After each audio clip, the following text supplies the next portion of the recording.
Every Wednesday morning at the Bennett Spring Church Annex, a bunch of us fly tyers get together to drink coffee, eat donuts, tie flies, and just sit and visit. The Bennett Spring Fly Tagging Group is a great little community in which many members help and support many great programs. I try to include guest tyers every once in a while, so I've invited a very experienced tyer and friend, John Wren, to film a video.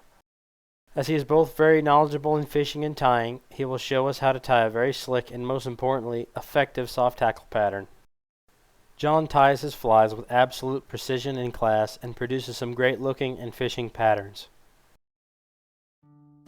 John loves the Daiichi 1150 in size 14 to 18, or the harder to find Firehole 718. For this pattern, he uses the 1150 in a size 12.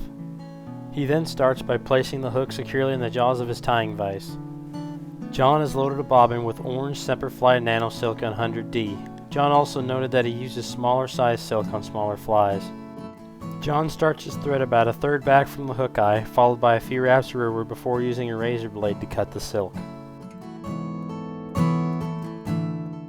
John uses 0.2mm small silver ultra wire to ribbon weight the fly. A 3-inch length is plenty. Tie on the ultra wire right where we left the thread, then take wraps rearward about even with the hook barb. John spins his bobbin counterclockwise to flatten out the thread to make an even, uniform, tapered body. Take several wraps back and forth to form an even, tapered underbody on the fly, and end with the thread at the initial tie-in point.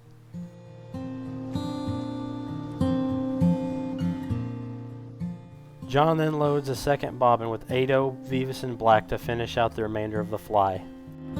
Start the thread at the initial tie-in point and take a few wraps rearward to tie off the nano silk. Then, cut the first bobbin as well as the new tag free. John then takes several evenly spaced counter wraps with the wire to ribbon weight the fly. He says you don't need too many, just enough to look uniform. John has 4 showing wraps on this pattern. Once you reach your thread, tie off the wire with about 4 nice tight wraps of tying thread, then helicopter the excess wire off close like this.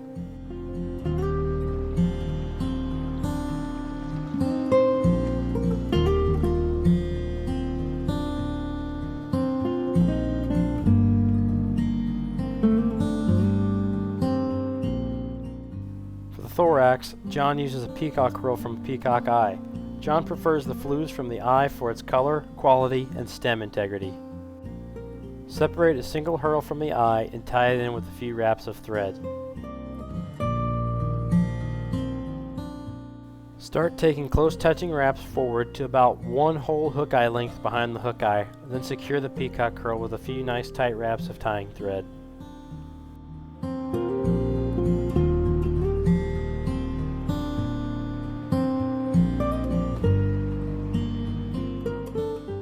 Reach in with your tying scissors and cut the excess hurl off close.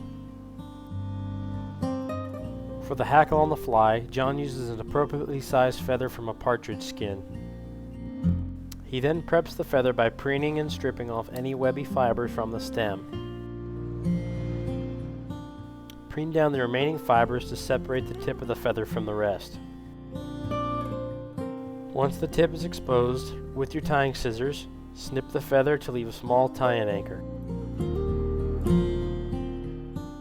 Tie in the hackle by the small anchor, then secure it with about 5 to 6 nice tight wraps of tying thread. Now grab your favorite set of hackle pliers. Attach the pliers to the stem, then begin wrapping forward to form the hackle on the fly. The amount of wraps are up to you, but John likes to take about 1.5 wraps, as shown here. It's important that you palmer the fibers back as you go.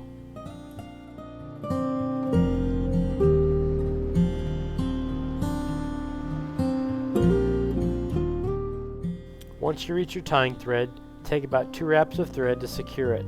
Then reach in with your tying scissors to cut the extra stem off close. While holding back the hackle fibers, take just enough wraps to cover the remaining stem and to start the head on the fly as shown here. Now grab your whip finish tool and use it to do a 5 to 6 turn whip finish, secure the knot well, and snip, cut, or break the thread off free, as John demonstrates here. There you have it. Great pattern, John. Thanks a lot. In proud support of Project Healing Waters Fly Fishing, healing those who serve, and the Mayfly Project.